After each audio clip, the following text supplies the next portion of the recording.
Good morning student. आज +1 class chemistry में हम करने जा रहे हैं एटॉमिक स्ट्रक्चर्स। ये यूनिट हमने स्टार्ट कर ली है, आज इसी में आगे हम कर रहे हैं। देखो हमने यहाँ स्टडी किया था कि atoms are made up of mainly 3 sub atomic particles, और 3 सब एटॉमिक पार्टिकल्स हमने डिस्कस किए थे, दैट इज प्रोटॉन,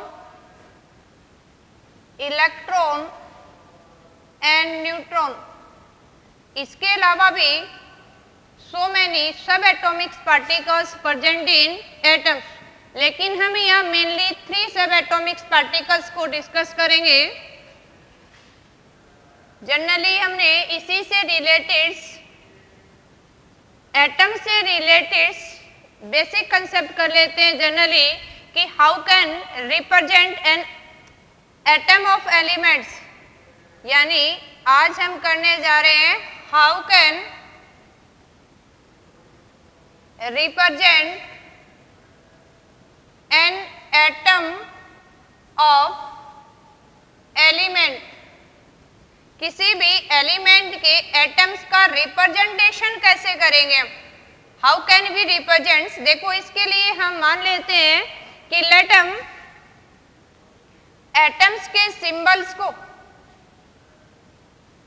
इंडिकेट करते हैं कैपिटल एक्स से। यानी सिंबल हमने एटम्स को दे दिया एक्स। इसको राइट करने के लिए किसी भी एलिमेंट के एटम को राइट करना हो, जनरली हम इस फॉर्म में राइट करेंगे। इस केस में देखो ये हमें क्या इंडिकेशन दे रहा है, यानी एक्स सिंबल ऑफ एटम्स है। ए हमें क्या बताएगा, एटॉमिक मास, और जेड किसको रिप्रेजेंट कर रहा है, एटॉमिक नंबर को। अब जब भी किसी एलिमेंट को हमने रिप्रेजेंट करना है तो अलग से ये मेंशन नहीं करेंगे कि एटॉमिक मास कितना है, नंबर कितना है, क्या सिंबल। हम एक शॉर्ट फॉर्म में डायरेक्टली राइट कर सकते हैं। जैसे हमसे क्वेश्चन पूछ ले, represent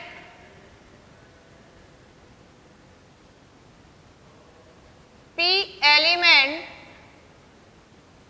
having mass 31 and atomic number 15। तो हम इसको इजीली रिप्रेजेंट कर सकते हैं। देखो एलिमेंट का सिंबल हमें क्या मिल गया है, P। अब एटॉमिक मास को हम कहाँ राइट करते हैं, अपर साइड, यहाँ हम राइट करेंगे 31, और एटॉमिक नंबर को कहाँ राइट करते हैं, सिंबल से नीचे।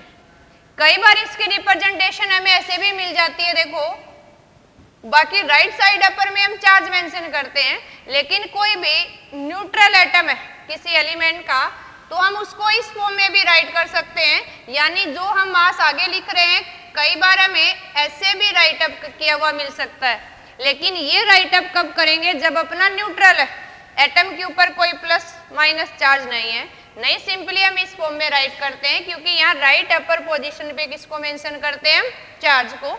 नीचे किसको मेंशन करते हैं, किसी मॉलिक्यूल में कितने एटम है, इसलिए जनरली यहाँ मेंशन करते हैं। कई बार हमें बुक्स वगैरह में ऐसे लिखा हुआ मिल जाता है, तो हमने समझ लेना है जो अपर साइड मेंशन है वो क्या, एटॉमिक नंबर, और जहाँ नीचे मेंशन कर रखा है किसी सिंबल के, वो नीचे जो मेंशन है वो एटॉमिक नंबर, और अपर साइड है वो एटॉमिक मास। अब देखो इसी केस में हमसे क्वेश्चन ये भी बन सकता है इसी सिंबल के बेसिस पे,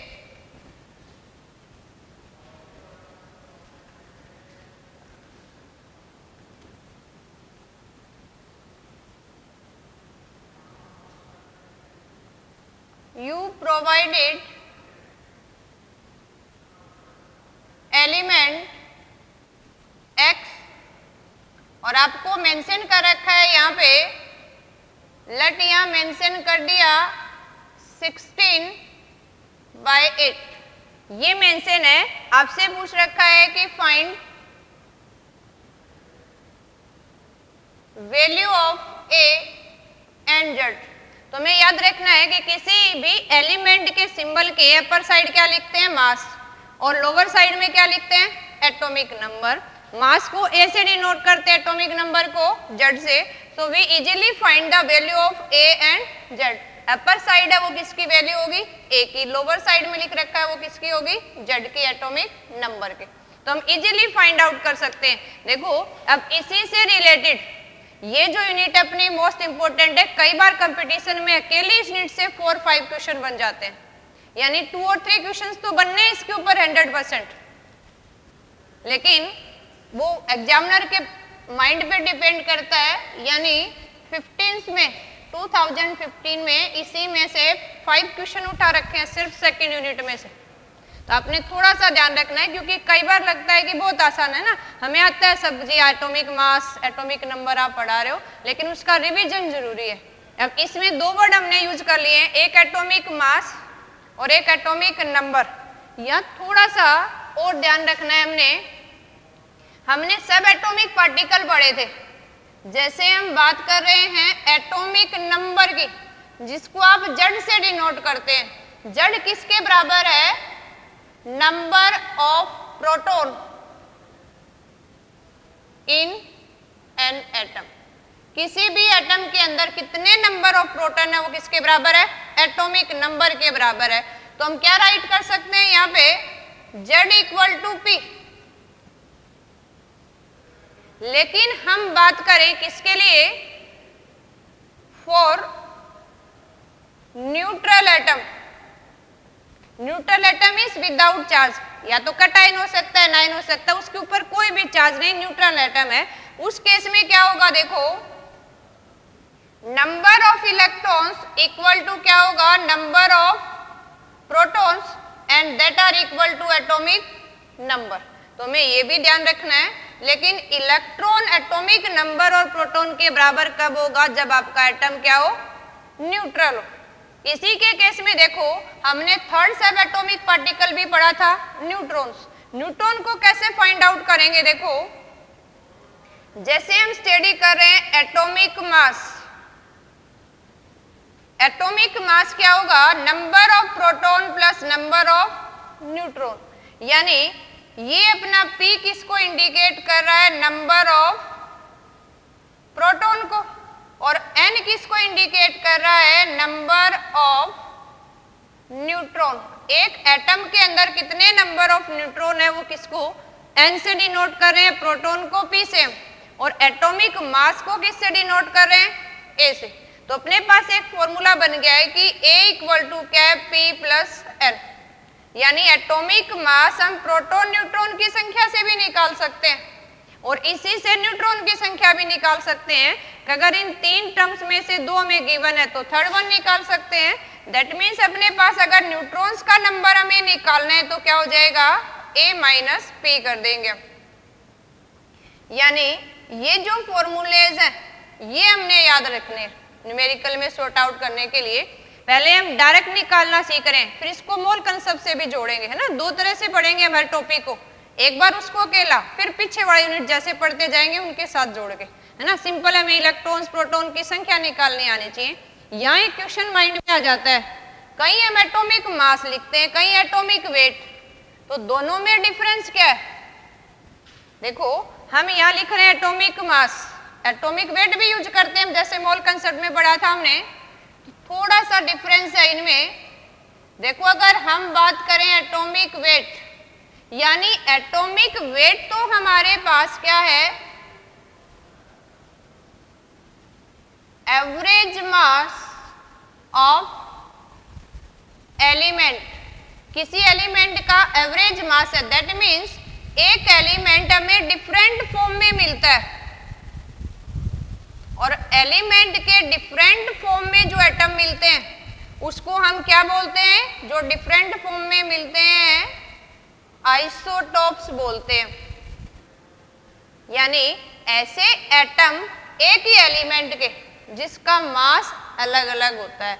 अगर जनरली देखें तो एटॉमिक वेट तो एवरेज होगा आइसोटॉप्स के मास का, लेकिन एटॉमिक मास हमेशा होल नंबर होगा, पूरी संख्या होगी, क्योंकि ना तो आधा प्रोटॉन हो सकता है ना न्यूट्रॉन्स, या तो होगा या होगा ही नहीं। इसलिए एटॉमिक मास तो हमेशा पूरी संख्या मिलेगी हमें, और एटॉमिक वेट्स क्या मिलेगा, डेसिमल में भी मिल सकता है।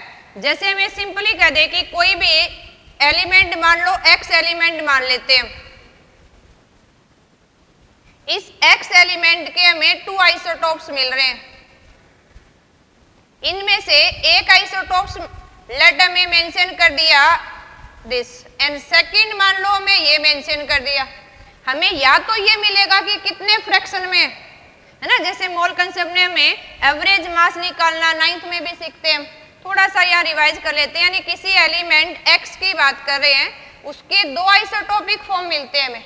एक हमने मेंशन कर दिया x जिसका एटॉमिक नंबर 816 मास है, एक है जिसका एटॉमिक नंबर तो 8 है लेकिन मास कितना है 18 है। अब इस कंडीशन में हमें या तो ये दे देगा कि ये 3:1 में मिलते हैं, या हमें क्या मिल जाए परसेंटेज, यानी या तो हमें रेशो मिलता है इनका या फिर क्या मिलता है परसेंटेज। तो दोनों के केस में सोल्व आउट कर सकते हैं। करना क्या है, हमने जितने रेशो में मिलता है उसको मास से मल्टीप्लाई, प्लस क्या करेंगे, ये आपका 1 में मिलता है 18 और टोटल फ्रैक्शन क्या कर देना है सम अप। ये जो वैल्यू हमारे पास यहाँ आएगी, ये जो हम सोल्व आउट करके निकालेंगे, ये हमें क्या बताएगा, एटॉमिक वेट बताएगा। और ये एटॉमिक वेट क्या हुआ, दोनों आइसोटोप्स का एवरेज। इसी फॉर्म में अगर परसेंटेज दे रखी है, लेट हमें कह दिया कि 70% और 30%, परसेंट मीन्स पर 100 में, तो इसमें सिर्फ हमने यहाँ फ्रैक्शन की जगह क्या यूज कर लेना है, परसेंटेज। तो ये हम इसको भी सोल्व आउट कर सकते हैं, यानी 70% आपको क्या मिल रहा है जिसका एटॉमिक मास क्या है 16, और 30% क्या मिल रहा है हमें जिसका एटॉमिक मास 18 है। अब परसेंटेज पर 100 है तो दोनों का सम अप करके डिवाइड कर देंगे, तो अपने पास क्या आ जाएगा, एवरेज आ जाएगा। यानी ये ध्यान रखना है हमने, एटॉमिक वेट तो एवरेज है, इसलिए हमें किससे मिल सकता है, पूरी संख्या में भी मिल सकता है, डेसिमल में भी मिल सकता है। और एटॉमिक मास हमेशा क्या मिलेगी, पूरी संख्या मिलेगी। वो क्या रिप्रेजेंट करेगा, सिर्फ नंबर ऑफ प्रोटॉन और न्यूट्रॉन्स, है ना। तो दोनों में थोड़ा सा डिफरेंस है। जनरली न्यूमेरिकल सोल्व करते टाइम्स जैसे हम मैथ में स्पीड और वेलोसिटी को एक मान लेते हैं, ऐसे ही हम वेट और मास को एक मान लेते हैं, लेकिन थोड़ा सा डिफरेंस।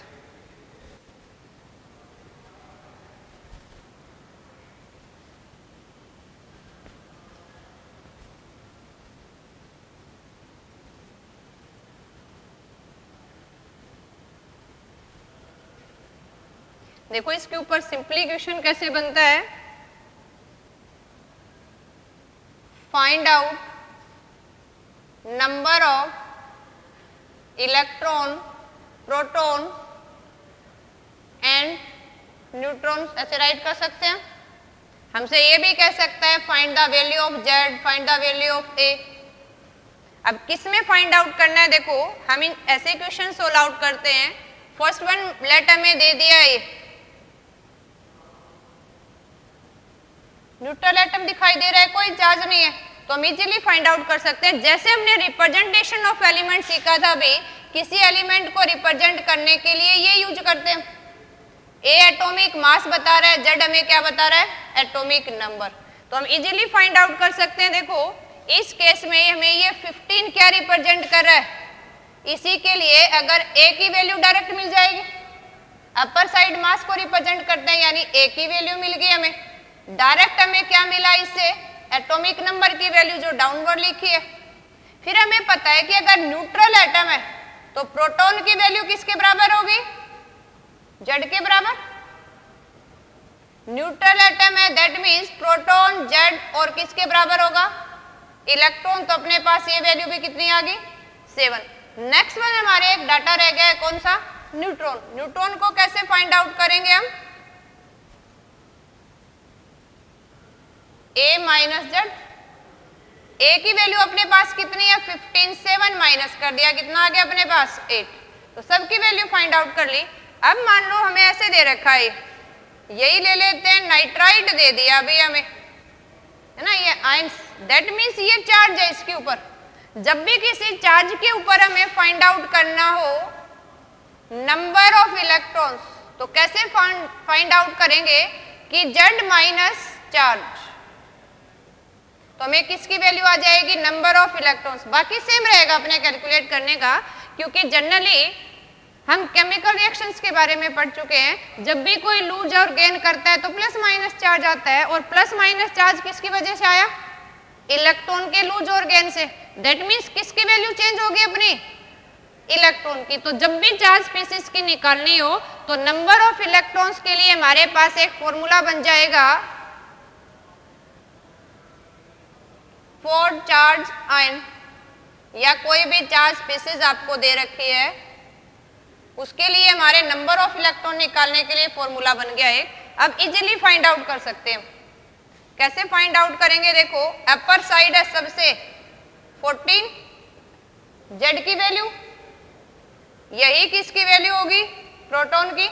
अब इसी से हमें इलेक्ट्रॉन की वैल्यू निकालनी है। इलेक्ट्रॉन की वैल्यू निकालने के लिए हम क्या करेंगे, जो आपके पास जेड की वैल्यू है उसमें से माइनस कर देना है हमने charge. That means 3 minus minus plus, यानी इलेक्ट्रॉन की संख्या कितनी आ गई अपने पास, 10। नेक्स्ट में हमें क्या निकालना है, न्यूट्रॉन्स और रह गए। न्यूट्रॉन्स क्या निकालते हैं, ए माइनस जेड करके, यानी 14 माइनस 7 कितनी वैल्यू आ गई अपने पास, 7। अब थोड़ा सा इसको और आगे चेंज कर देते हैं। देखो ये तो हम सिंपल किसी एलिमेंट की बात कर रहे हैं, किसी मॉलिक्यूल में ही पूछ सकते हैं हमसे। जैसे हमसे कहें थर्ड वन, इसी से रिलेटेड ये सब कुछ निकालना सीखते हैं हम। तो ये कह दे कि आपने फाइंड आउट करना है,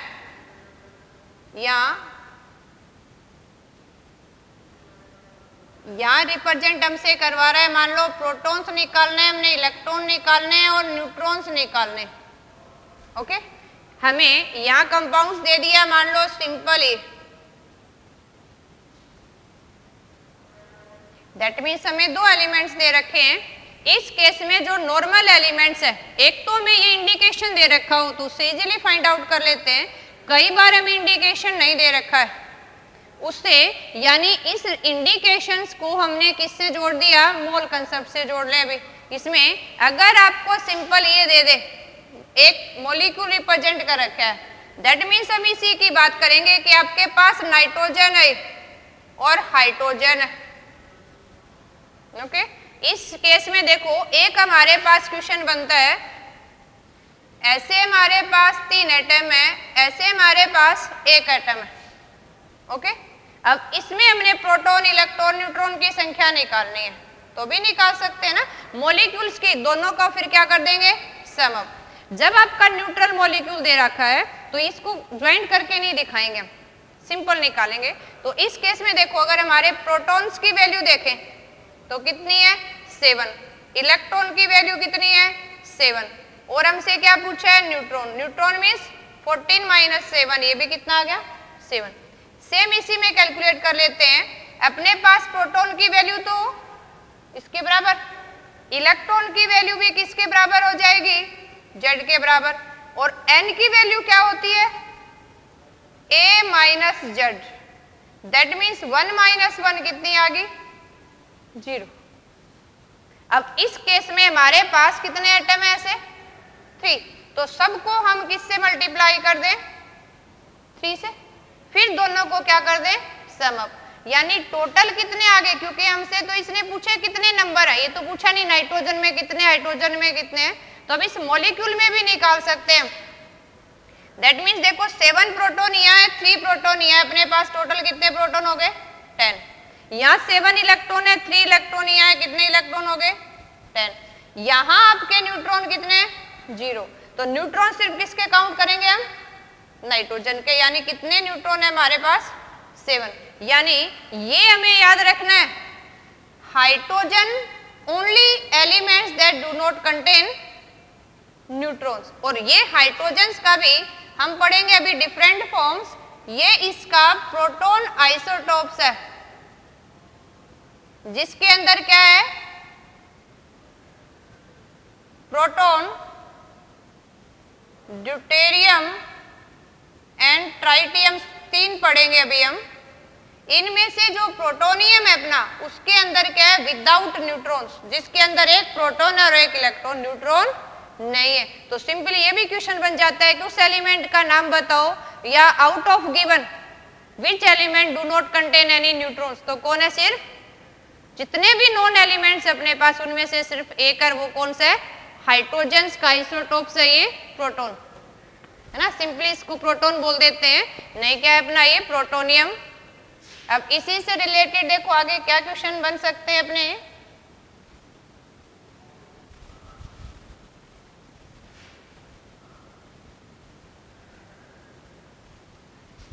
एक प्लस वाला और ले लेते हैं हम, फिर देखो नेक्स्ट वन करेंगे। लेट आपको कोई प्लस वाला भी दे दें, जैसे आपको यही दे दिया तो इसमें भी निकाल सकते हैं। यहाँ आपको मान लो इंडिकेट कर रखा है 40 एंड 20, तो इजीली फाइंड आउट कर सकते हैं। बाकी सेम रहेगा, देखो ए की वैल्यू कितनी आ जाएगी, जो अपर साइड मेंशन कर रखी है, जेड की वैल्यू कितनी है 20, और जेड की वैल्यू किसके बराबर है, पी और इलेक्ट्रॉन के बराबर, तो ये वैल्यू भी हमारी फाइंड आउट होगी। नेक्स्ट वन निकालना क्या है हमने, नंबर ऑफ न्यूट्रॉन्स, न्यूट्रॉन की वैल्यू क्या होती है, atomic mass minus atomic number, that means अपने पास कितना आ गया 20। लेकिन देखो अभी हमारे पास ये 4 स्पीसीज है, क्या है 4 स्पीसीज, और ये जो हमारा निकालने का तरीका है इलेक्ट्रॉन्स के लिए, ये इलेक्ट्रॉन्स किसके अंदर है, न्यूट्रल एटम के अंदर, किसके अंदर है, न्यूट्रल एटम में, और हमें दे क्या रखा है अभी +2 में, यानी इलेक्ट्रॉन्स की नंबर निकालने के लिए क्या करेंगे, जेड माइनस क्या करना है हमने चार्ज, जेड की वैल्यू यहाँ कितनी है अपनी 20, अब माइनस क्या करें इसके ऊपर चार्ज कितना है 2, यानी plus minus minus 20 minus 2, that means कितना आ गया 80। थोड़ा सा ये ध्यान रखना, अगर न्यूट्रल होता तो इलेक्ट्रॉन बराबर थे अपने, लेकिन पॉजिटिवली चार्ज है तो हम उसमें से क्या कर देते हैं माइनस, और ऐसे ही कोई मान लो नेगेटिवली चार्ज ये स्पीसीज थी अपने पास, ये कहे कि इसमें इलेक्ट्रॉन्स की संख्या निकालो, तो हमें क्या करना है यहाँ जेड माइनस चार्ज करना है, और चार्ज कितना है यहाँ पे 1, और जेड की वैल्यू कितनी है अपनी 9, यानी क्या हो जाएगा 9 माइनस 1 कर दिया हमने, दैट मीन्स अपने पास वैल्यू कितनी आ गई 10। और अगर यही हमारे पास लेट ये होता भी तो डायरेक्ट इलेक्ट्रॉन की संख्या निकाल सकते हैं, यानी इलेक्ट्रॉन्स का नंबर कितना हो जाएगा जेड माइनस 2 कर दे, यानी प्लस है तो क्या आ जाएगा माइनस, और माइनस है तो क्या हो जाएगा प्लस, यानी अपने पास इलेक्ट्रॉन की वैल्यू कितनी आ गई 12 माइनस 2 यानी 10। ओके, तो इन डिफरेंट से हम क्या फाइंड आउट कर सकते हैं कि नंबर ऑफ इलेक्ट्रॉन प्रोटॉन्स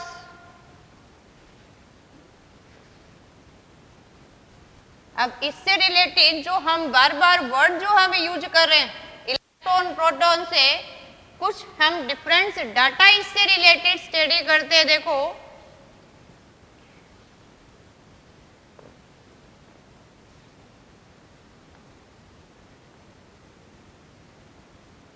यानी ये डायरेक्टली हमसे पूछ लिया जाता है कि sort out the isotopes, isobar, isotones, है ना, तो ये एक बार कुछ वर्ड जो इंपॉर्टेंट है वो हम डिसाइड कर लेते हैं और यहाँ रिवाइज कर लेते हैं। जैसे एक हम बार बार यूज करते हैं आइसोटोप्स, देखो सिंपली अगर देखें हम आइसो एंड टॉप्स, आइसो का मीनिंग होता है सेम और टॉप्स मीन्स एक ही छत के नीचे रहने वाले, यानी आइसोटोप्स क्या होंगे एटम ऑफ सेम एलिमेंट, क्या होंगे एटम ऑफ सेम एलिमेंट, और एक एलिमेंट के लिए एक ही सिंबल होता है। तो आइसोटोप्स तो क्या थे एटम ऑफ सेम एलिमेंट, लेकिन इसके अंदर क्या डिफरेंस है, एटम ऑफ सेम एलिमेंट है, इसके अंदर क्या होगा have same number of proton, atomic number भी क्या होगा सेम, और एक ही एलिमेंट्स के एटम्स हैं, तो अपने पास क्वेश्चन बन जाता है। क्योंकि देखो ये हमें सबको पता है कि आइसोटोप्स उसको कहते हैं जिसका मास अलग होता है, एटॉमिक नंबर सेम होता है, लेकिन हमें उसको थोड़ा सा जो आता है उसको रिवाइज कर लेना है कि क्वेश्चन अपना डायरेक्ट आइसोटोप्स क्या होता है ये ना बन के कहे कि आइसोटोप्स की प्रॉपर्टीज कैसे होंगी, क्या सेम है क्या डिफरेंस है। तो हम डायरेक्ट लिख सकते हैं कि ये एटम्स ऑफ सेम एलिमेंट है तो इनके अंदर सेम नंबर ऑफ प्रोटॉन होंगे। प्रोटॉन किसके बराबर है? एटॉमिक नंबर, तो जेड की वैल्यू भी सेम होगी। अब प्रोटॉन्स और ये एक ही एटम के एलिमेंट्स हैं। न्यूट्रल एटम की बात कर रहे हैं तो इनके अंदर क्या होगा? सेम नंबर ऑफ इलेक्ट्रॉन्स भी होंगे क्योंकि एटम की बात कर रहे हैं हम। अगर सेम नंबर ऑफ एटॉमिक है, सेम न्यूट्रॉन्स है, सॉरी इलेक्ट्रॉन्स है, दैट मीन्स इसके अंदर क्या होगा? सो सिमिलर केमिकल प्रॉपर्टीज, इनकी केमिकल प्रॉपर्टीज भी क्या होंगी? सेम। अब इनके अपोजिट ये डिफर किस में होंगे? Differ in atomic mass. किस में डिफर होंगे? Number of neutron. इसके अलावा किस में डिफर होंगे? ये डिफर इन फिजिकल प्रॉपर्टीज। ये हमने ध्यान रखना है कि किसी भी आइसोटोप्स अगर एटम ऑफ सेम एलिमेंट है, नंबर ऑफ प्रोटॉन सेम रहेंगे, एटॉमिक नंबर यानी जेड की वैल्यू सेम रहेगी, नंबर ऑफ इलेक्ट्रॉन सेम रहेंगे, इलेक्ट्रॉन सेम है, केमिकल प्रॉपर्टी सेम रहेगी क्योंकि केमिकल प्रॉपर्टी में क्या पार्टिसिपेट करते हैं? इलेक्ट्रॉन। लेकिन किस में डिफर होंगे? ये एटॉमिक मास, ए की वैल्यू अलग मिलेगी हमें, नंबर ऑफ न्यूट्रॉन एन की वैल्यू अलग मिलेगी और फिजिकल प्रॉपर्टीज अलग होंगी इनकी। जनरली अगर हम पढ़ें, बाकी न्यूक्लियर रिएक्शन सिलेबस से हमारी आउट है भी नहीं, न्यूक्लियर रिएक्शंस में क्या पार्टिसिपेट करता है? न्यूक्लियस, और न्यूक्लियस के अंदर क्या है? न्यूट्रॉन्स। तो न्यूक्लियर रिएक्शन में डिफर हो सकते हैं। जनरली सिंपल केमिकल प्रॉपर्टी क्या रहेंगी? सेम। फिर इसके एग्जाम्पल भी हमारे पास है ना, बहुत सारे एग्जाम्पल 9th क्लास से पढ़ना शुरू करते हैं। जैसे सिंपल लिखे तो एक तो हमारे पास क्या है? हाइड्रोजन के ही आइसोटोप्स हैं जिसको प्रोटोनियम, ड्यूटेरियम, टाइटेनियम बोलते हैं। ये आइसोटोप्स के अगर हम एग्जाम्पल देखें, इसको हम क्या बोलते हैं? प्रोटोनियम। इसका नाम क्या है? ड्यूटेरियम। तो सिंपली कई बार डी से भी लिखा हुआ मिल जाएगा हमें। इसको हम क्या बोलते हैं? ट्राइटियम। इसलिए कई बार कैपिटल टी से लिखा हुआ भी मिल जाएगा हमें। इसमें इस रिप्रेजेंटेशन आपको ये मिलेगी जिससे हम फाइंड आउट कर लेंगे क्या है ये। इससे रिलेटेड थोड़ा सा और ध्यान रखना है हमने, प्रोटोनियम मैक्सिमम अमाउंट में हमें मिलता है, लेकिन हम बात करें ड्यूटेरियम की और ट्राइटियम की। ड्यूटेरियम मेनली हमें कहाँ मिलता है? हैवी वाटर के अंदर। जनरली हम फॉर्मूला लिखते हैं D2, कई बार मिल जाता है कि हैवी वाटर्स की परसेंटेज निकालो गिवन में, तो ड्यूटेरेटेड वाटर है। क्या है? ड्यूटेरेटेड। इसी केस में अगर हम ट्राइटियम की बात करें, ट्राइटियम क्या है? Radio active isotopes. तो इसको तो न्यूट्रॉन को स्लो डाउन करने के लिए न्यूक्लियर प्लांट्स में यूज करते हैं। और टाइटेनियम्स क्या है? रेडियो एक्टिव सब्सटेंस है, तो रेडियो एक्टिव प्रॉपर्टीज जहाँ यूज करते हैं वहाँ इसको यूज कर लेते हैं। तो ये इसके डिफरेंट आइसोटोप्स हमने याद रखने हैं। इसी तरह से अगर अदर आइसोटोप्स की बात करें, देखो इन सब में आपको क्या नजर आया? बाकी सब एलिमेंट के आइसोटोप्स के लिए सेम सिंबल यूज करते हैं, लेकिन यहाँ कई बार हमें ये सिंबल मिल सकते हैं। नहीं, सिंपली देखो और एग्जाम्पल लें हम,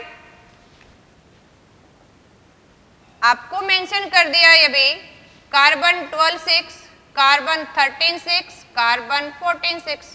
तो देखो आइसोटोप्स को तो हम आसानी से पहचान लेते हैं। एटम ऑफ सेम एलिमेंट है तो सिंबल क्या मिलेगा हमें? सेम। एक ही सिंबल हमें फाइंड आउट हो रहा है, दैट मीन्स क्या है? ये आइसोटोप्स। इसी तरह से मान लो आपको ये मिल जाए नाइट्रोजन 17 14 7 7 15, तो ये भी क्या है? आइसोटोप्स। हमें ऑक्सीजन भी मिलता है देखो 16 की फॉर्म में, 17 की फॉर्म में और 18 एटॉमिक नंबर की फॉर्म में। तो ये भी क्या है? Different isotopes. क्या कॉमन है सिम में? अगर क्योंकि हमने तो कम से कम टाइम में फाइंड आउट करना है, तो आइसोटोप्स भी किससे फाइंड आउट कर सकते हैं? सिंबल से, क्योंकि आइसोटोप्स क्या है? Atom of same element.